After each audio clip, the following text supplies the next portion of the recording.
Hey YouTube, Joeboy here. So, the official translation of One Piece chapter 1043 is out. You guys know how we do the video. Talk about the official translation, compare it to the fan translation, note any difference, talk about literally anything at all, and then round up the video with comments from you guys. Come on, of course we have a comments video this week. But before we get into it, I want to let you guys know about Revujo's shop. Revujo, the guy who makes the artwork every single week that you see the speed art for in the videos. Revujo, follow him on Twitter, check out his shop, buy a print. You guys know what it is. So there wasn't any real significant differences between the translation in the chapter, but there is one clarification that I want to make that I got wrong when in my actual review. So as Joeboy appears and you see Luffy's face turn into a smile, he says Nika. That is the actual Japanese word that is being said. And we got a translator note basically saying that Nika was a sound effect for grinning. I thought that meant laughter, but that is not the case. It is literally like a sound effect for the act of smiling. I kind of imagine it like as Luffy's mouth curls into a smile. Which is why the official translation's choice of just using the term grin was, I think, made a little bit more sense, or was a little bit more intuitive as to what exactly was going on. The other thing that I want to bring up, because I mentioned this in my review, and it was a line that I think held a lot of power, was after Cypherpole interfered with Luffy, Kaido then turns to Mask and says, "Do you know what you've done?" in the fan translation. I think that this line was hype because it suggests things that are unclear, like "do you know what you've done" was an interesting thing to say. The official translation, however, translated it as "so you're prepared for what happens next," which is, it's not the same thing. I'm not sure which one of these is actually accurate, but I presume it's the official translation, and if that is the case, then this line is, it's just not worthy of talking about. CP0 knew what he had done, and we were all prepared for what would happen next. Of course, there was other slight differences in translation. Overall, I thought that the official chapter this week was better than the fan translation, but nothing really to talk about. So, got a lot of comments, let's get into it. I'm ready for you guys to bring the heat. Hey YouTube, Joeboy here. Been hearing that opening for years and years and years now. After all these years, that opening could now qualify as the shortest chapter review in history. The moment you realize that I've been prepping y'all for 10 years. But yeah, you guys don't know, I was really close to uploading just my intro for shits and giggles until I realized that would be a spoiler, but yeah. That's what we call in the business easy views. Next comment. I think that Luffy did die for a moment. The most important thing about this is Luffy's vivre card. If he died, it must be doing some crazy things. This could be a way to incorporate the Straw Hat Grand Fleet back into the story.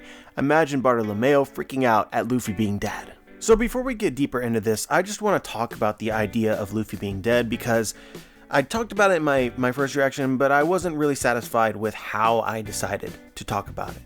So as I read the chapter, I assumed that Luffy died. And so there's a lot of things that I said that I think that some people sort of get lost in the weeds, but my interpretation is, and this is even more clear I think as you read the official translation, because the official translation translates the sound effects. But I think the single thing which substantiates this idea most is Zunisha talks about hearing for the first time in 800 years the drums of liberation. And this seems to coincide with a panel where Oda shows Luffy and there's no direct sound effect coming from Luffy's body, which looks dead. And then the next one, which is a close-up, the sound effect reads ba-bump. It's the sound of Luffy's heart beating. And then Zunisha can hear the drums of liberation. The way that I interpret this is that Luffy's heart had stopped and then started again. And it coincides with whatever Zunisha senses. Then it's like, okay, well, if Luffy just died, right? And we know how vivre cards work. I mean, when Ace wasn't even dying necessarily. He was just captured and the vivre card showed signs of disintegrating. So this has to be red alert to the Grand Fleet. Now, I have some serious questions, like, do they have enough time to appear in this battle in order to save Luffy or do anything? Will this lead into the next arc in some way? I'm not sure. Another thing worthy of consideration is in Ace's case, aside from actually dying, I believe it was hinted that the reason the vivre card was disintegrating was because Ace was losing the will to live, or losing the will to fight. His spirit was breaking. And that really hasn't been true for Luffy at all up until this moment. And even after this moment, I mean, you don't think that his will has been broken, not even in death. So I just feel like that might be something worthy of bringing up. But absolutely, if Luffy died, then the Grand Fleet should do something. I feel like they almost have to. That's like the point of the vivre card. Next comment. I think Luffy's voice vanished due to being overshadowed by Joy Boy and the Drums of Liberation.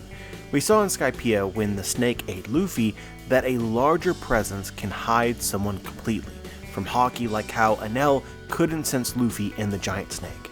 This is low-key like a legendary recall moment for Barry. Good job, Barry.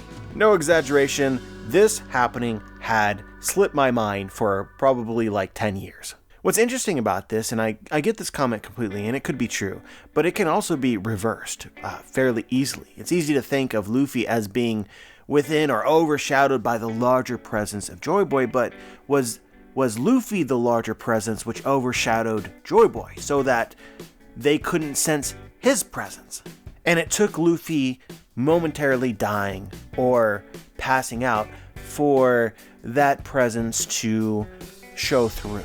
Next comment. If it is literally Joy Boy, like another person using Luffy's body, then the only way I see this working is if Luffy fights him for control.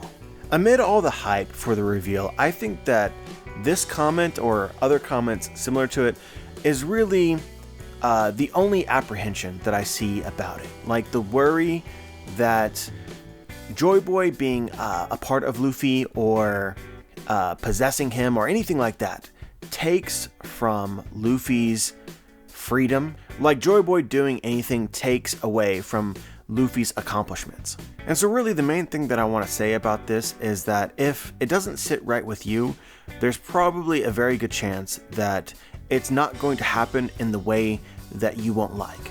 This obviously depends because some people have like way out their opinions that they're going to be wrong. But in this case, this seems like a very valid fear. We've been talking about my theory is that Joy Boy is the devil in the Gomu Gomu no Mi, the devil in the devil fruit, right? And so then a lot of people speculate, well, what if it's like a Naruto situation where Luffy has some sort of inside himself conversation with the spirit that cohabitates his body? And an example like this, which is similar, it's just, if it's similar to Naruto, I think that there's a very good chance that, especially with something like this, that Oda is going to avoid that. This becomes a complicated conversation when you go through all the possibilities of the way that Joy Boy and Luffy might be linked, but I think that overall you can feel confident that Luffy will retain his individuality and his ability to make his own decisions. At the very least, when I'm speculating, this is what I'm going to do. There will be no speculations that doesn't have an out for basically Luffy to retain his own ability to make decisions. If it's Luffy starts doing things because Joy Boy said so, it doesn't work for me. And I don't really think that it serves the story. So here's another comment which shares the same sentiment. I'm hoping against the possession route. Luffy isn't free if someone else has his body. So the way that I work this into my speculations is that the reason why it is the way that it is isn't because Joy Boy is going to influence Luffy. It's Luffy will free Joy Boy from his prison. And at the same time, Joy Boy being within the Gomu Gomu no Mi, if that's the way that it works, and it may not, but it could provide some passive benefit. I could see it being used as a power-up in some way. And for me, that works. And simultaneously, it could add a lot to the story in terms of lore for the devil fruits. It could be an avenue in which we could learn about Joy Boy himself or the things that he did in his life, if there's any way that Luffy could have a conversation with him. Or as he exists, and this is known, people around Luffy can discuss these things, not for Luffy's sake, but for the reader's sake, because we want to know why the world is the way that it is. tying the history into the present in a way which we can sort of live it. But overall, I don't think that a conversation is going to happen, although the lore of all of it and how it came to pass could end up being very important. The way that I choose to interpret this is that, again, we're going off this, but if Luffy awakening his fruit allows us a glimpse into Joy Boy's existence, right? Then the way that this was accomplished is simply because Luffy embodies the Gomu Gomu no Mi and the devil inside of it, simply by nature. Personally, I really love the example of Doflamingo, one of the few awakened users that we know of. He has the string fruit, he's awakened his fruit, and Doflamingo himself, by personality and by action, really represents his fruit well. I think that it's a perfect match, and so I think that the same thing would be very fitting for Luffy. Luffy is a perfect match with the Gomu Gomu no Mi, and if there's a devil inside the devil fruit, then the same would be true there. So Joy Boy doesn't need to communicate with Luffy in order for, to have its will performed. Luffy is already just the prime candidate, which is how the fruit awakened in the first place. So with this being my mindset, if Luffy is possessed by the spirit of Joy Boy, however that is true, then it doesn't matter. It really doesn't matter. Is anything strange going to happen to Luffy? No, because he's in harmony with his fruit. So then all the payoff here would be focused on really the world building and the lore that surrounds it. Why is Joy Boy inside of a fruit? What are devil fruits? How exactly has Zunisha discerned his presence? And it's for us, the audience, more so than it is for Luffy as a character. It's very interesting for us to know this, and at the same time, Luffy never needs to learn this, and that's okay. There's plenty of things that happen around Luffy or to Luffy, or components of arguments that matter to readers that don't matter to him. He's still going to do the things that he wants to do in the way that he wants to do them, unless there comes a time in which he needs to know devil fruits are inherently a bad thing, and we should stop making more of them. Or something to that effect. Let the spirit of Joy Boy and potentially others rest. If that's a thing that Oda wants Luffy to do, then you dumb it down for him, you give him an easy explanation of why he wants to do this thing, and all the details are for us. I'm kind of rambling, but it's really hard to put my thoughts into words because it is so complicated. But think about it. If there's devils inside of a devil fruit, and Joy Boy just happens to be one of them inside this particular fruit, and the devil and the devil fruit itself have to be in harmony with the user in order to awaken, so that you get a glimpse of this spirit inside. Then how this is really interesting is Oda's basically introducing new characters that reflect currently existing characters in a way which will help flesh out what happened in the past by giving us anchor characters in the present who you already understand.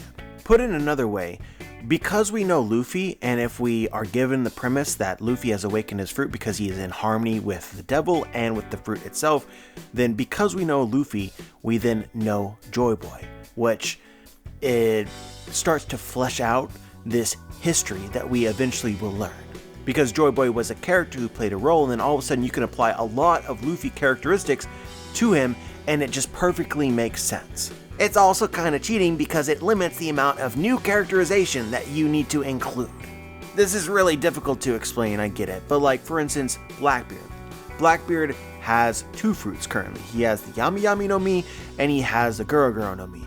Again, assuming that there's a devil inside the devil fruit who is an actual person that represented that fruit in some way, and that, let's say that Blackbeard awakens both fruits, then he is the perfect candidate for both of them. But the devil inside the devil fruit was a person who existed in history, so by knowing Blackbeard, you then know somewhat these characters who played some sort of role in the past. Already, it's interesting, because it's Blackbeard's being very selective about the fruits that he wanted. It adds so many layers to Blackbeard's plotting. How much did he know, and how did he know it?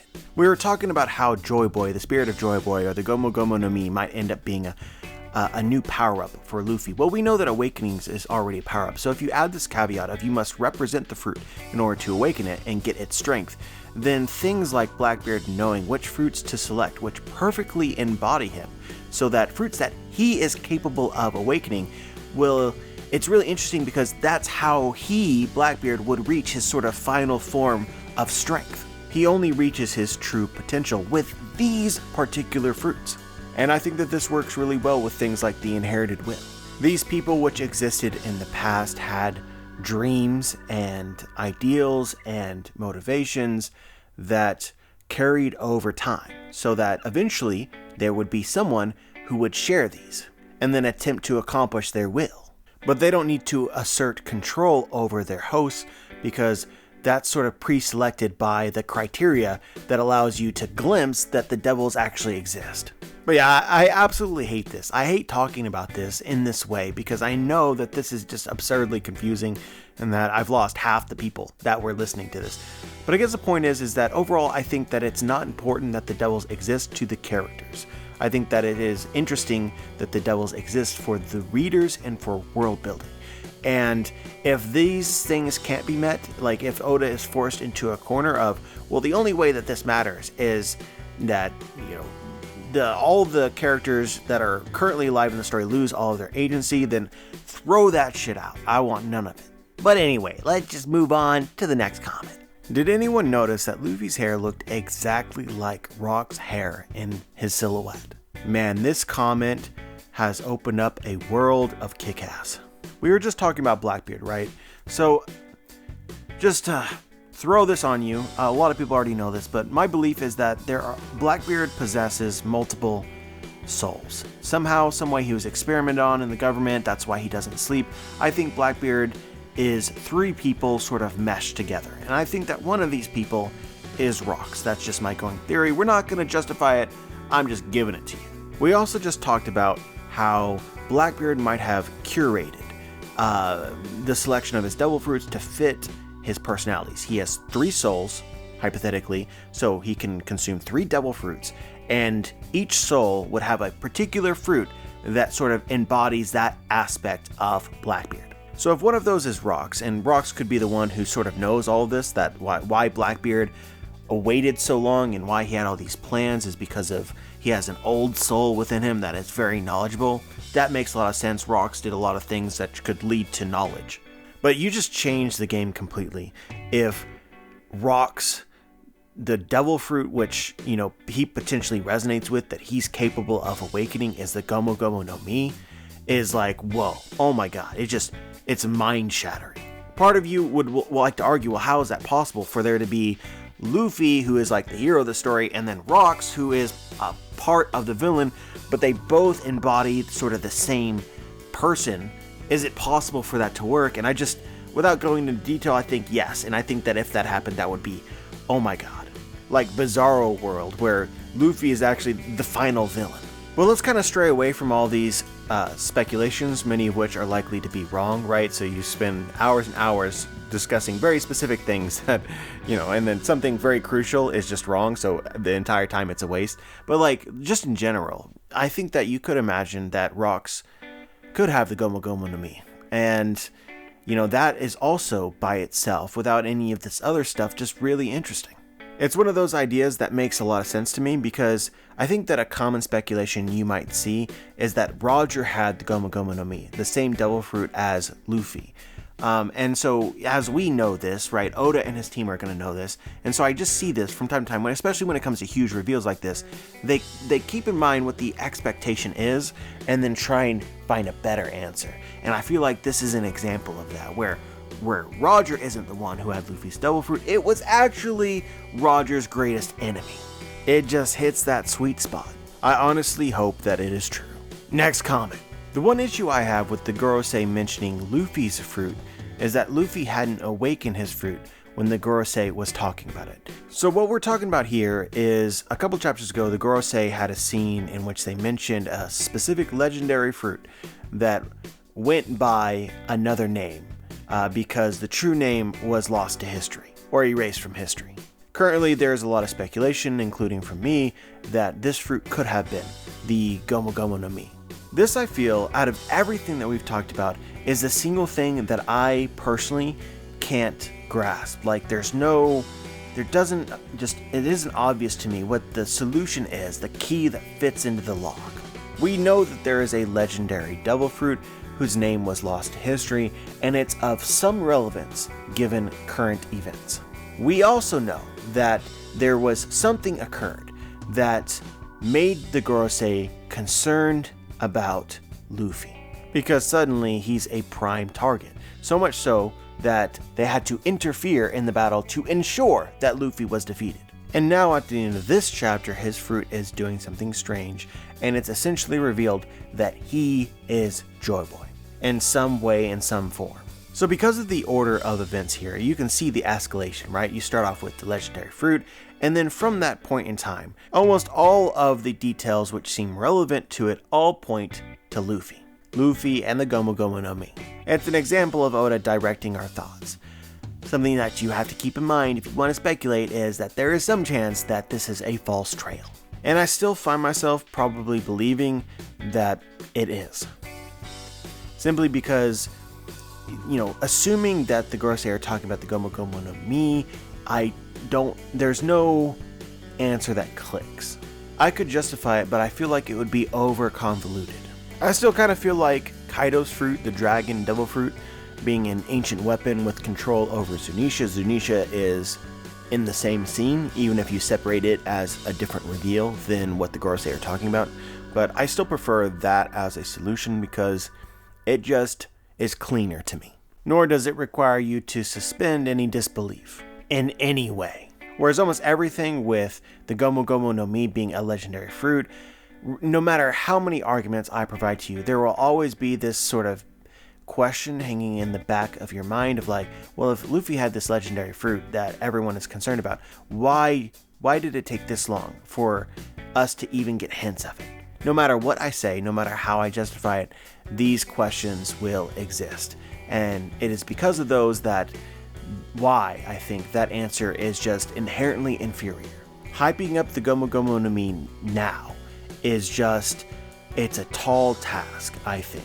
Whereas hyping up the Dragon Devil Fruit, there's plenty of details in the story which suggest that dragons are of interest to the world government.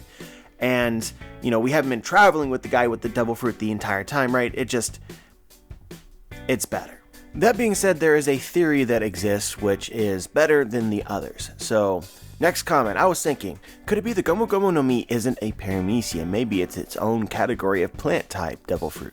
My guess is the tree fruit model Gum Gum. Maybe its awakening is totally different from all the other 3 types of devil fruit, which explains why the Gorosei are afraid of its awakening and changed its name to make it seem like a regular paramecia. Then of course there's this comment, which we are not going to read. Sorry bro, but I did read it, but I'm not going to read it out loud. It's here though, if anyone wants to pause the video and read it. But I've also seen this theory floating around, and it's, I think, the best theory, which explains how Luffy's devil fruit might not be the Gomu Gomu no Mi. So taking yourself back to the conversation with the Gorosei, they mention a devil fruit whose name has been intentionally hidden and changed. And so if you assume this to be the Gomu Gomu no Mi, right, then, what is its different name? That is the single biggest question.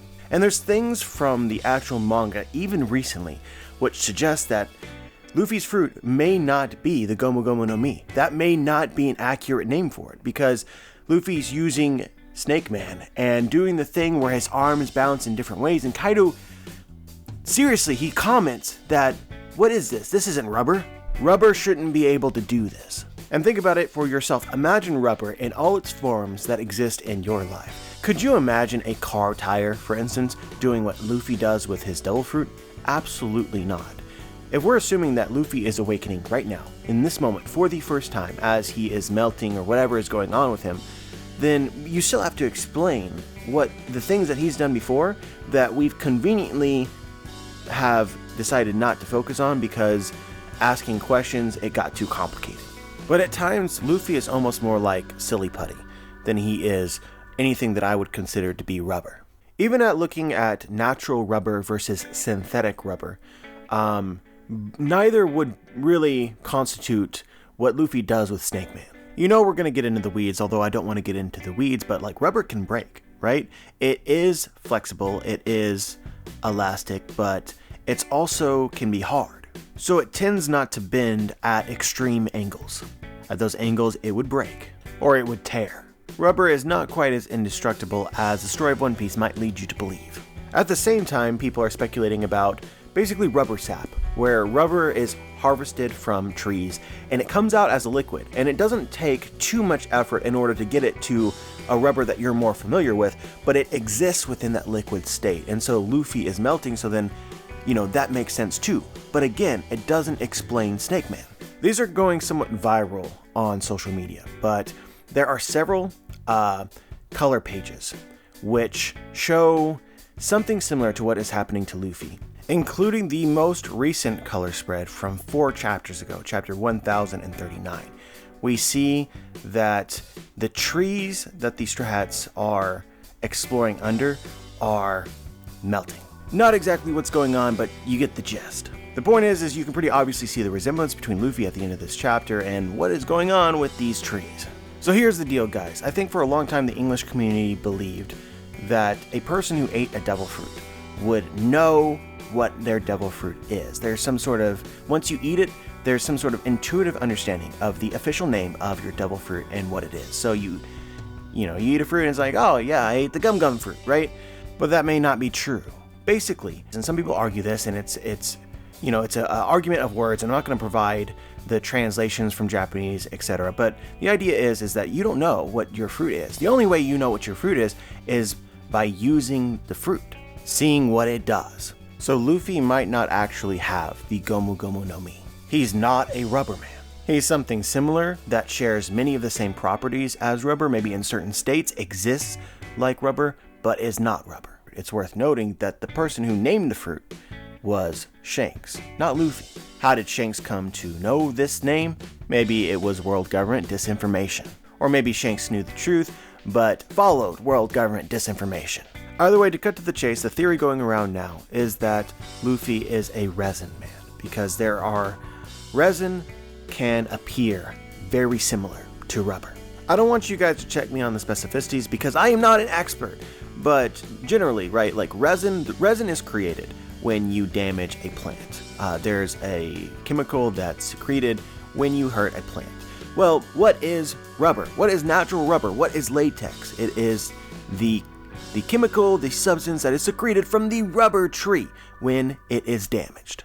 So it's almost like we're talking about the same thing, but when referencing rubber, it is very specific, whereas resin, just in general, is far more encompassing and has a lot more potential. Resin can be like rubber, but resin can also have other properties. It's a polymer, right? So it's basically can be anything, have whatever properties you want it to have. It can be harder or softer, it can be flexible or less so, it can be sticky and stretchy and all of these things. It covers a very wide range of things, but basically the main prerequisite is that it has some sort of liquid-like viscous form that hardens into something usable. So let's ignore all the technicalities and all the things that I might have said that might have been slightly wrong or whatever. It's not important. The main thing as it applies to the story, if Luffy is a resin man and not a rubber man, is if he is awakening his devil fruit right now, then the level of creativity that Oda has the potential to tap into is infinitely greater. Like for instance, what if Luffy's awakening allows him to change the natural properties of his body? Basically, Luffy can become any state of resin or any kind of resin that he wants to. There will be forms in which Luffy can stretch even more. There will be forms in which Luffy could be sticky. There will be forms in which Luffy could be harder than a rock. He could excrete adhesives like glue. He might have a liquid form, as this comment, which has been up here the whole time and you can still read, suggests some resins are flammable. Some resins are insulators and resistant to electricity. Essentially, the properties of his body are totally under his control. And there's a bit of irony to this that I really like, because we just came from Whole Cake Island, where Katakuri lorded his devil fruit over Luffy's as the superior version of similar fruits? Well, under this sort of theory, guys, it's actually Luffy which has the superior version of Katakuri's fruit without question. Because Luffy would definitely be able to do everything that Katakuri can do. But if you want to take a moment to read this comment, because there's a lot of like tiny details and interesting connections that you can make if, you know, Luffy's fruit is a resin fruit rather than a rubber fruit. But the way that most people then transition this to potentially being a legendary devil fruit is they interrelate it to the great trees in One Piece. That resin being a product of when trees are injured. Already there's some things there that are really cool. Oda's second favorite panel of all time talked about Sabaody, the resin that the trees there secrete. And overall, that's how you take this idea of Luffy being a resin man and then add some kind of in-game connection to it that we expect and are hyped about. But I don't want to do this, nor do I envy Oda's task in bringing all this together. I'm just here for the discussion. And overall, I would say that I find the idea to be pretty freaking good, honestly. But how you specifically want to take it or what you choose to believe is totally up to you, because it seems really, really open-ended, and I'm just, again, floored at the realization of endless possibility. But anyway, that was a discussion and a half, and it has knocked me out. So we're just going to do one more question here. Honestly, for a comments video this week, I could make 2 complete videos because there's like 2,000 comments. But for now, we're going to end it here. Luffy's heartbeat seems to be the only thing that made Zunisha react, saying his old friend Joy Boy has returned. So I believe it's Luffy's will to live and liberate that has restarted his heart, with the drums of liberation special to the Gum Gum Awakening. Those drums probably can make other hearts beat as well, such as Zoro's potentially. It also ties into Luffy's personality, how he can attract and liberate people's hearts. Maybe Joy Boy is whoever unlocks those drums. I wanted to include this comment because it's very different from my own thoughts, but it represents an avenue of thinking that I don't want to invest in, but I want to provide an example of.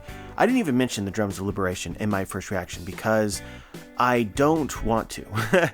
I don't want to make it important because I'm not sure how it can. That doesn't mean that it can't, but it's too much for me. Really, what I think when it comes to the drums of liberation, what Zunisha was talking about, is that, you know, we know that creatures and people have the ability to sense other people's presence. And I believe that if you can sense someone's presence, like they know, hey, Luffy's voice has gone missing, then there must be some uniqueness about that presence. And so the way that I interpret this is that Joy Boy had a unique presence to his aura. When Zunisha was around him, she could sense him, and it recalled to her the sound. His presence elicited the sound of the drums of liberation. And so then when it appears again, she can recognize it, and she makes it, or Oda makes it all beautiful and artistic. But it is in fact not necessarily an important thing other than to acknowledge that Joy Boy has appeared, or given some proof of that. And also, of course, tell you a little bit about him. Joy Boy now is a liberator for sure.